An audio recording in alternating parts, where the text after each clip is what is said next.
tipo de, ningún tipo de modificación o cambio, ya quiero ver que existe una autoridad fiscal que diga no te liquido porque va en contra de tus derechos humanos, aunque tampoco pueden aplicar normas, pero la autoridad tendría que decir, mi interpretación, la interpretación más favorable es no liquidarte, a lo mejor, o que no procede tal rechazo de deducción por atender a tu capacidad contributiva, y realmente no hay una norma que haya modificado la responsabilidad administrativa y tendría problemas con su responsabilidad administrativa de llegar a una conclusión así, ¿no?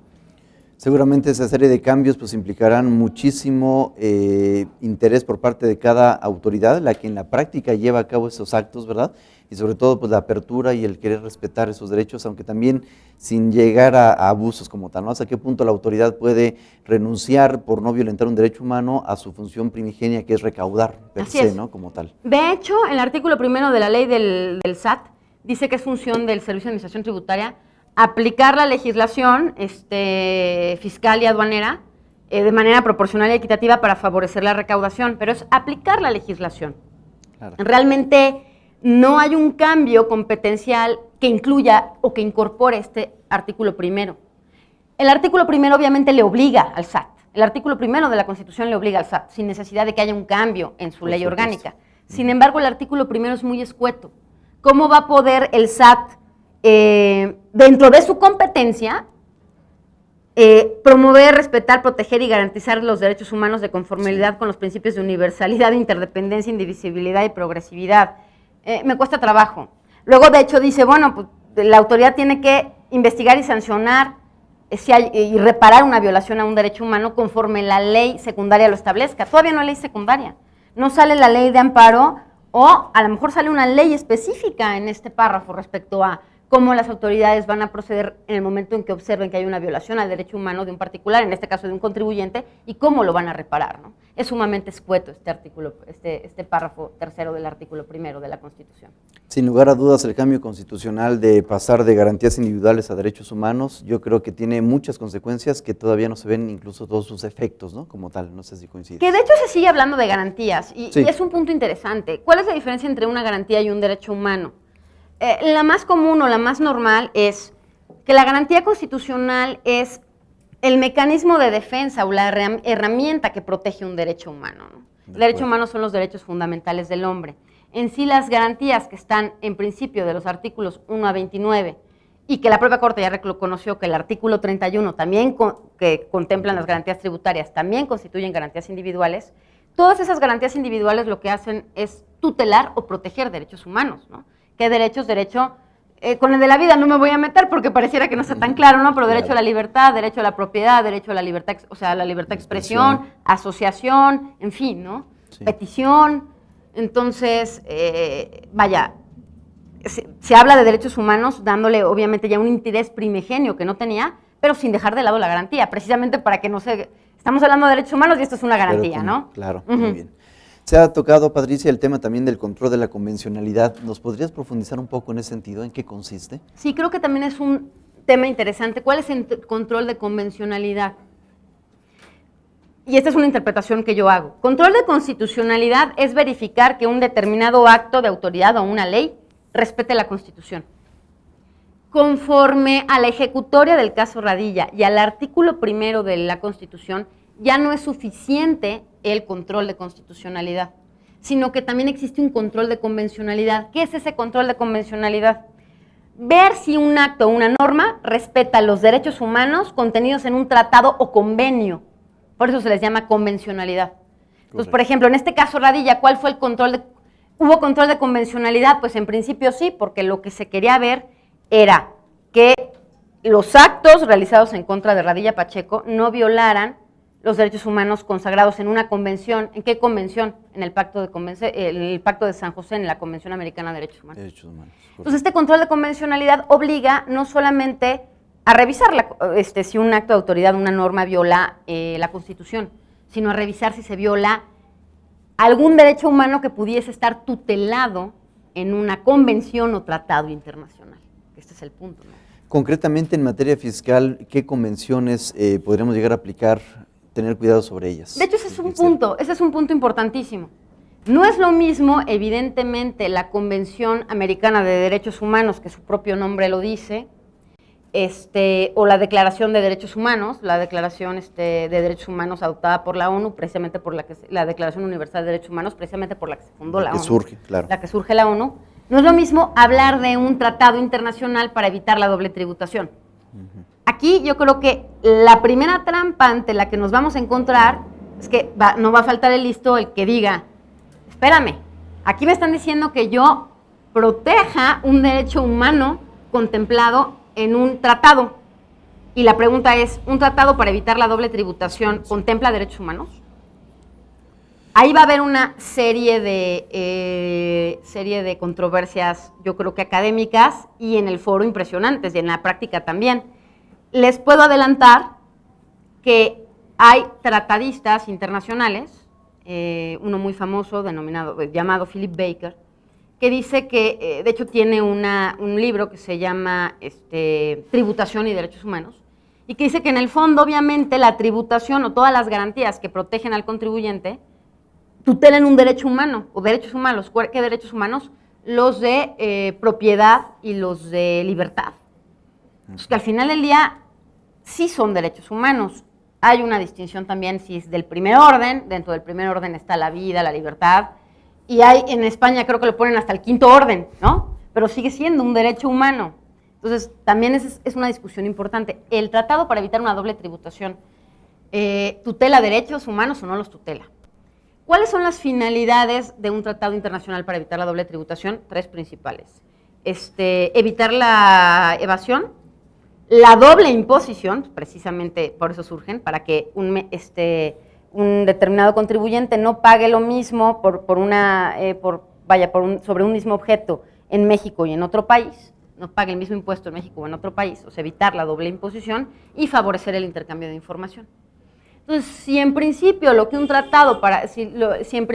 persigue un tratado para evitar la doble tributación es evitar una doble imposición, de alguna manera está tratando de defender al contribuyente de contribuciones que pudieran tornarse excesivas, ruinosas, y atentar contra su derecho a la propiedad, ¿no? Al final del día, ¿qué es el tributo? No es más que una exacción patrimonial, una imposición del Estado para contribuir al gasto público. Tiene que haber una limitante, ya sea del Estado mexicano, en este caso es la Constitución, o incluso de la comunidad internacional ante la doble tributación, como en este caso son los tratados para evitar la doble tributación, para evitar esas exacciones patrimoniales excesivas.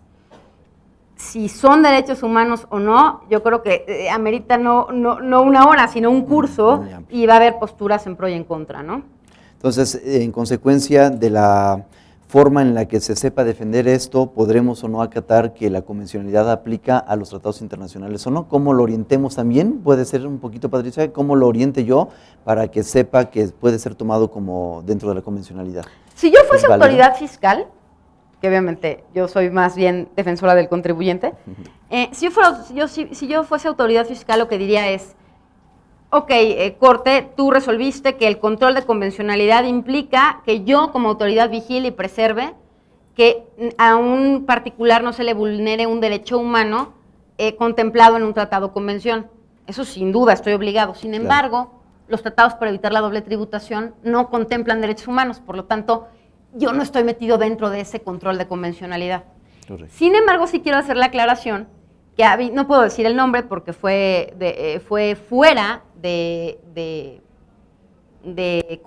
sesiones y fuera de ejecutorias, pero hay ministros de la Corte que ante la emisión de la ejecutoria del caso Radilla y al ver la reforma al artículo 1 de la Constitución, dicen van a venir una cantidad de juicios invocando las cláusulas de los tratados para evitar la doble tributación como precisamente tuteladoras de derechos humanos.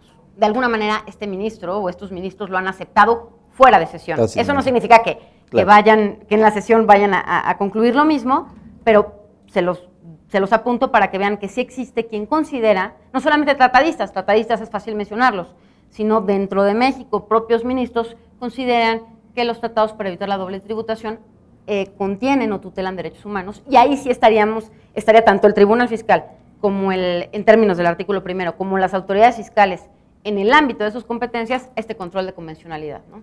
Que aunque hasta el momento entonces se reconoce extraoficial, por decirlo de alguna forma, algún día van a tener que acatarlo y algún día cuando lleguen sentencias o más bien medios de defensa concretos donde se aduzca a esa convencionalidad, pues van a tener que tomar una postura en ese sentido. Así es, así es. Digo, todo esto lo va a ir diciendo la práctica y también cómo los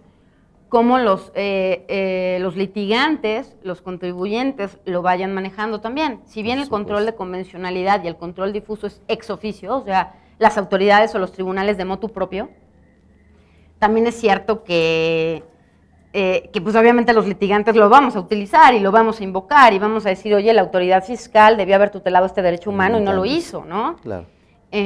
Obviamente todo esto nos lo va a dar la práctica y las leyes secundarias que se vayan emitiendo, porque en mi opinión, pues este tercer párrafo en sí mismo no es claro para ver la actuación del tribunal, de la autoridad fiscal. En esa práctica que nos hablas, Patricia, ¿cómo crees que cambie la actuación en ese caso del Tribunal Fiscal ante esa ejecutoria y ante la modificación al artículo 1 de nuestra Carta Magna?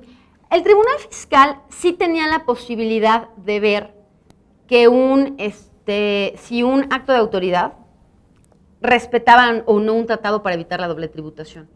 Conforme la Ley Orgánica del Tribunal Federal de Justicia Fiscal y Administrativa, sí tiene esa facultad, sí la tenía. Nada más que la tenía la Sala Superior, nada más la Sala Superior. Solamente. Entonces, ahorita lo primero que yo apunto es va a haber un cambio, ya que en atención a lo caso Radilla y a este artículo 1, digo, dependiendo de lo de la competencia, pero una sala regional bien podría decir este acto vulnera un tratado internacional, un derecho humano contemplado en un tratado para evitar la doble tributación. Y no solo eso, digo que eso nada más sería extender la competencia o la función, no solo de la sala superior a las salas regionales, sino que además, como ya quedaron sin efecto las jurisprudencias que les decía yo de control estricto y las jurisprudencias de que el Tribunal Fiscal no se podía meter respecto a la constitucionalidad de una norma o de un acto, ahora ya lo va a poder hacer. Un Tribunal Fiscal va a poder decir, en mi opinión, esta liquidación es perfectamente legal, pero la norma en que se funda el artículo 10 de la Ley del Impuesto sobre la Renta es inconstitucional, en mi opinión va en contra de la Constitución, porque viola la garantía del 31 fracción cuarta, la proporcionalidad, por ejemplo, ¿no? Claro. Por poner un ejemplo lo más sencillo posible. ¿Y qué es lo que va a hacer? Declarar la nulidad del acto. Y en ese caso concreto, inaplicar el artículo 10 de la Ley del Impuesto sobre la Renta. Correcto. Entonces, esa sería más o menos la forma en que pienso funcionaría el Tribunal Fiscal, que obviamente es mucho más clara porque a ella sí le aplica el control difuso. Sin poder declarar de manera genérica o en jurisprudencia la inconstitucionalidad del acto, porque la jurisprudencia, el juicio de amparo, la acción de inconstitucionalidad y las controversias van a continuar. Eso sí continúa. O sea, ahorita va a haber dos formas de controlar la Constitución. El control concentrado, que es para amparo, acciones de inconstitucionalidad y controversias. Como se venía manejando, digamos. Es como se venía manejando, y el control difuso. El control difuso, por ejemplo, para el Tribunal Fiscal, que podría pronunciarse respecto a la inconstitucionalidad de una norma o un acto, y en el caso concreto, inaplicar la norma. Así funcionaría en el caso del Tribunal Fiscal, cosa que no es tan clara en las autoridades. Las autoridades no pueden hacer eso. A mí, Patricia, me da un poco de temor el hecho de que nuestros tribunales fiscales tengan que inclusive meterse a cuestiones de derechos humanos amplios. Yo no dudo que sean capacitados para ver la constitucionalidad de las normas fiscales en cuanto a los principios que la rigen, proporcionalidad, equidad, legalidad.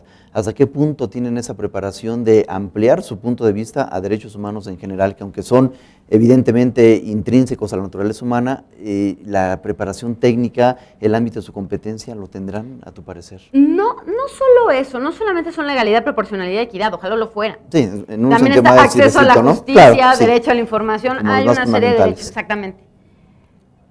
Yo nada más quisiera a lo mejor centrarme en la parte de tratados internacionales. La parte de tratados internacionales solamente y respecto a si la ley respeta el tratado, no yendo más allá de derechos humanos y ya el estudio de constitucionalidad.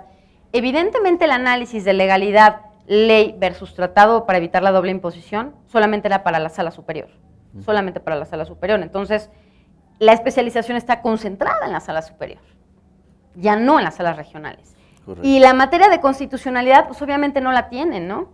¿Por qué? No por falta de preparación, yo no quiero decir que sean unos impreparados, ni mucho menos, además de que tienen muchísima carga de trabajo, sino simplemente su cuestión competencial, como decía la ministra Luna Ramos, la cuestión competencial no les permitía meterse en cuestiones de constitucionalidad.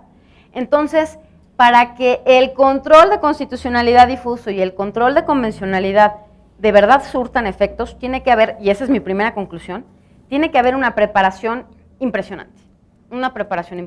De hecho, nos pasó